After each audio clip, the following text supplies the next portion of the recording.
Hi guys, today we're going to talk about adding a form into a web page and do a little bit of a deep dive into the code and some tips and tricks on how to do this. It's not a complete guide, but I'll talk a little bit about some of the limitations and how I got it going. So without further ado, we'll just hop straight into it. So ultimately, this is what we're after. We want a form inside a web page and some sort of button to trigger that form. And what we're looking at here basically is an MDL dialog component. So the reason I've used MDL is that the Google Forms also uses MDL. So you get more of a seamless look and feel to your end result. So in terms of the components here, we've got a dialog sitting on top of a web page behind. So the web page has a button and the dialog contains an iframe with the Google form embedded on it. So everything you can see here in terms of the form is Google's website, and then the only thing that really is the web page itself is this close button and the button to trigger the form. So that's what we're after ultimately, and then obviously fill in, submit, and then that's going to add a row into your spreadsheet. So how do we do this? Well, first thing we do is we log into Google and we create a new Google form. Now you could go in and create a Google sheet and then associate a form with a sheet, but if you do that, you won't be able to associate multiple forms with, well you can, but by default the sheets will only allow you to add one form through the menu system. So anyway, this is just how I've gone about it. So I add a Google form, and then later on we associate that with the sheet, and we can associate multiple forms. So we've got our we've got our form basically, and we've filled in some bits and pieces on it, and I've clicked the cog. Now the reason why I wanted to show you this is if you're in an organisation, there'll be a checkbox here saying that only those in an organisation can fill it out. So you probably want to uncheck that box. Otherwise, I'll have to be signed in to their Google account. Then we basically need to associate this with a spreadsheet, as well as talking about before. If you created a spreadsheet, you wouldn't need to do this step, but because we've just created the form, we can associate multiple forms with an existing spreadsheet or create a new spreadsheet. So this would be similar to creating the spreadsheet first and then doing the form. But if you want multiple forms on one spreadsheet, for maybe you need to collate the information or whatever from multiple forms, then this might be a good option. So so that when you hit that little icon there, this box comes up, and then you can pick a sheet and that sort of thing. So once that's all done, you've filled in your form, what we need to do is we need to get something called a pre-filled link, and that is just a URL. So you go to that menu and click that, and you'll get this. You fill in whatever the things are that you want to fill in, hit submit, and it will give you this URL, which we'll have a look at in more detail in a moment. Then we've got if we're actually filling the data, filling in the form, then the data appears in a spreadsheet.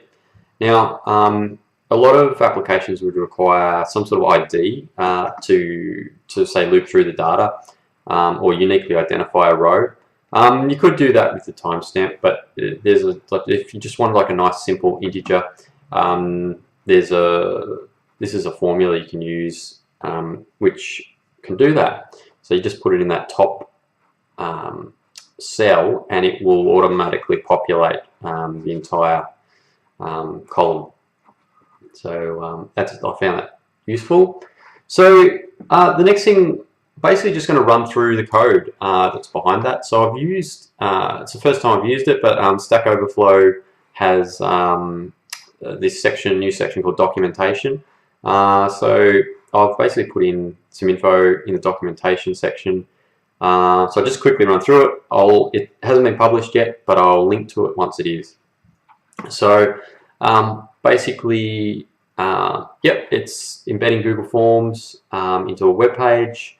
There's a link here if you don't know what forms are, or you need to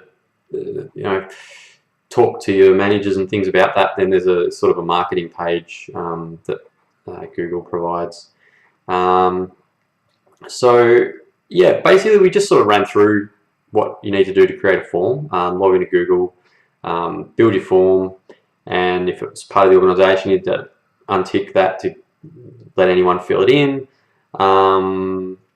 The responses tab, we had a quick look at that. You can have a read of this. And then this was the pre-filled. This is the pre-filled link. Basically gives you these things called entry dot, and then there's like a big long number. And what I recommend is type in the label name of whatever the field is, and that way later on we'll be able to replace that with some pre-filled information that maybe we got from our website. That can be useful. You might not need it or want it. That's fine. If you don't need any pre-filled stuff and the user just fills it all out, then ignore this. You don't need it. So in the initial example we looked at, we were clicking on a map and it was filling in the lat long into the form. So yeah, I discussed briefly earlier using MDL just to get that same look and feel, and you may need a polyfill if you want to support older browsers. So there's a link here to a dialog polyfill. So basically, yeah, you need to add a button, obviously, and a dialog box to put this iframe in. So pretty basic stuff. So I've used jQuery here to add a click event to the button, and I've associated an attribute with the button. Just makes it easier to get this URL within the program later on once we get the event come through. So you'll see here, if the button is clicked, then it's going to run this function, and we want to replace these label names with some value that comes from your website, or whatever it might be. And then now the reason why we need to dynamically create this iframe is because Google has a sort of a pop-up that appears if you don't fill out the form properly, and as far as I can tell, there's no other way to stop that pop-up from occurring if they don't fill the form out and they click your close button. So basically, on the click of the close button, we're going to remove that form entirely. So if they hit the submit, that's fine; it submits it, but at the end we remove that form entirely. And this obviously is associating that URL with the form, so it loads the appropriate thing. Pretty much that's it. Examples, I adapted these from a functional site, but there's other stuff around this that you need to know, like CSS and how to get it to look right in your web page. But hopefully this gives you some tips and tricks on how to embed a Google form in your website. So thanks for watching, and we'll see you next time.